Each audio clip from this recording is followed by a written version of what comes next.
नमस्कार।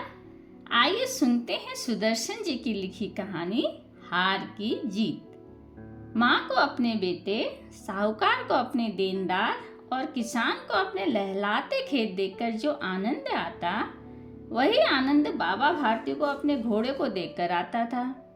भगवान भजन से जो समय बचता वह घोड़े को अर्पण हो जाता था। वह घोड़ा बहुत सुंदर था, बड़ा बलवान। उसके जोड़े का घोड़ा सारे इलाके में न था। बाबा भारती उसे सुल्तान कहकर पुकारते, अपने हाथों से दाना खिलाते और देख देख कर प्रसन्न होते थे। ऐसी लगन, ऐसे प्यार, ऐसे स्नेह से कोई सच्चा प्रेमी अपने प्यार को भी न चाहता होगा। उन्होंने अपना सब कुछ, रुपया, असबाब, जमीन सब छोड़ दिया था। अब गांव के बाहर एक छोटे से मंदिर में रहते और भगवान का भजन करते। परंतु सुल्तान से बिछड़ने की वेदना उनके लिए असह्य थी। वे उसकी चाल पर लट्टू थे। कहते थे, ऐसे चलता जैसे मोर घन घटा को देखकर नाच रहा हो। गांव के लोग इस प्रेम को देखकर चकित थे। कभी कभी कनखियों से इशारे भी करते थे, परंतु बाबा भारती को इनकी परवाह न थी। जब तक संध्या समय सुल्तान पर चढ़कर 8-10 मील का चक्कर न लगा लेते, उन्हें चैन न आता था। खड़क सिंह इस इलाके का प्रसिद्ध डाकू था। लोग उसका नाम सुनकर कांपते थे। सुल्तान की कीर्ति उसके कानों तक भी पहुंची।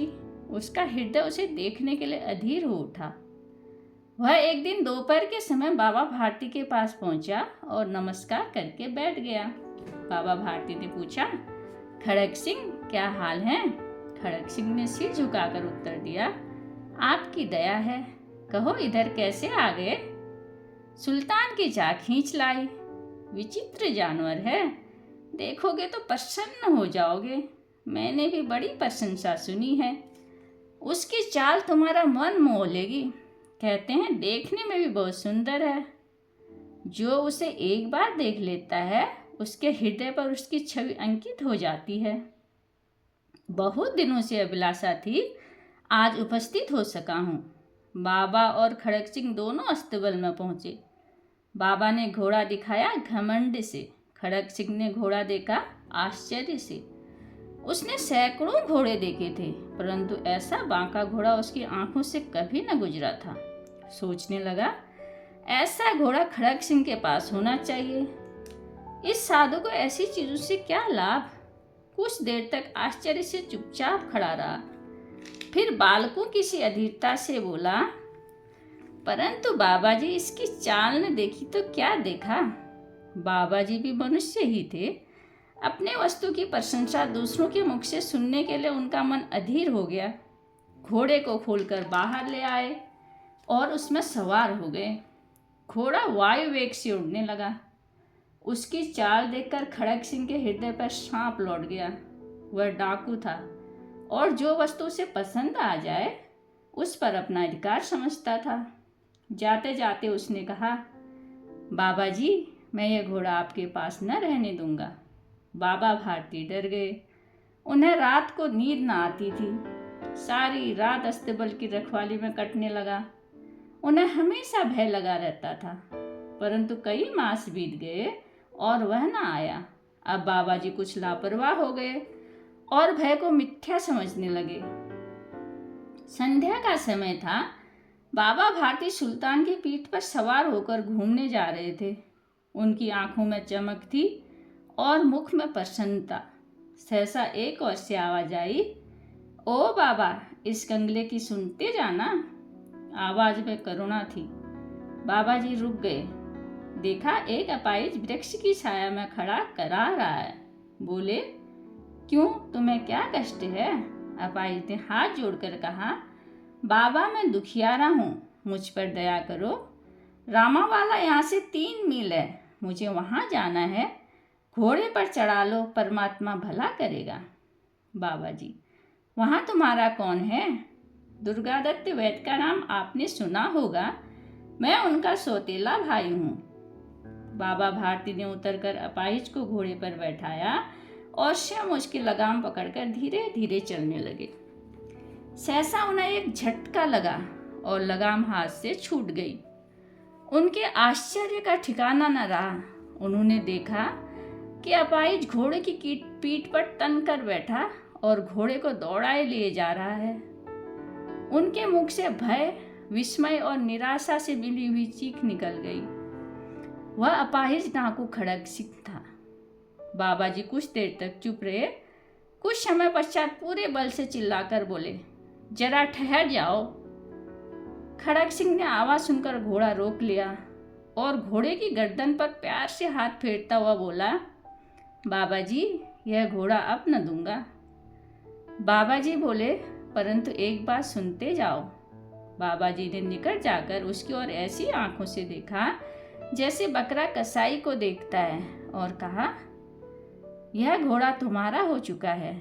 मैं तुमसे इसे वापस करने के लिए न कहूँगा। केवल एक प्रार्थना करता हूँ, इसे अस्वीकार न करना, नहीं तो मेरा दिल टूट जाएगा। खड़ग सिंह बोला, बाबा जी आज्ञा कीजिए, मैं आपका दास हूँ, केवल यह घोड़ा न दूंगा। बाबा जी, अब घोड़े का नाम न लो। मैं तुमसे इस विषय में कुछ न कहूँगा। मेरी प्रार्थना यह है कि इस घटना को किसी के सामने प्रकट न करना। खड़ग सिंह का मुंह आश्चर्य से फुला रह गया। उसका विचार था कि उसे घोड़े को लेकर यहाँ से भागना पड़ेगा, परंतु बाबा भारती ने स्वयं उसे कहा कि इस घटना को किसी के सामने प्रकट न करना। इससे क्या प्रयोजन सिद्ध हो सकता है? उसने बहुत सोचा, परंतु कुछ समझ न सका। हार कर उसने बाबा जी से पूछा, बाबा जी, इसमें आपको क्या डर है? बाबा जी ने उत्तर दिया, लोगों को यदि इस घटना का पता लग गया तो वो किसी गरीब पर विश्वास न करेंगे। और यह कहते कहते उन्होंने सुल्तान की ओर से इस तरह मुंह मोड़ लिया जैसे उसका उससे कभी कोई संबंध ही न रहा हो। बाबा भारती चले गए, परंतु उसके शब्द खड़ग सिंह के कानों में उसी प्रकार गूंज रहे थे।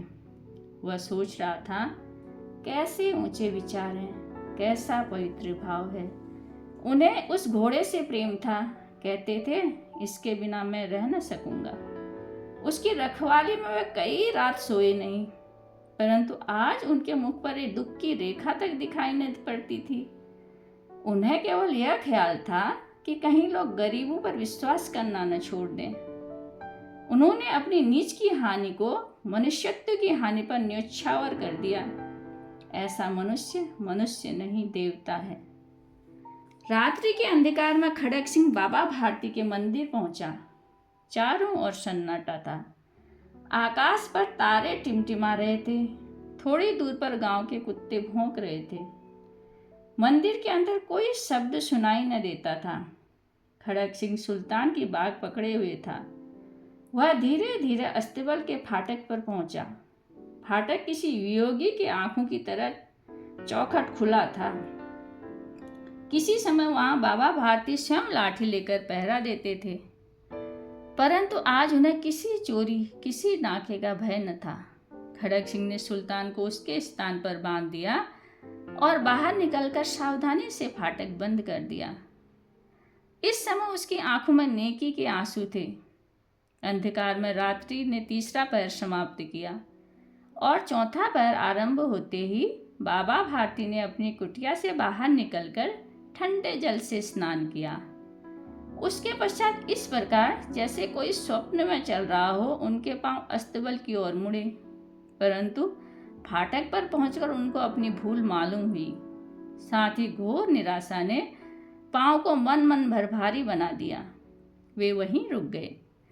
घोड़े ने अपने स्वामी के पांव की चाप को पहचान लिया और जोर जोर से हिनहिनाया। अब बाबा भारती दौड़ते हुए अंदर घुसे और सुल्तान के गले से लिपटकर इस प्रकार रोने लगे जैसे बिछड़ा हुआ पिता चिरकाल के पश्चात पुत्र से मिलकर रोता है। फिर पीठ और मुंह पर प्यार से थपकियां देते हुए बोले, अब कोई गरीबों की सहायता से मुंह न मोड़ेगा। थोड़ी देर बाद जब वह अस्तबल से बाहर निकले तो उनकी आंखों से आंसू बह रहे थे। यह आंसू भूमि पर ठीक उसी जगह गिर रहे थे जहां खड़ग सिंह खड़ा रोया था। दोनों के आंसुओं का उसी भूमि की मिट्टी पर परस्पर मिलाप हो गया। धन्यवाद।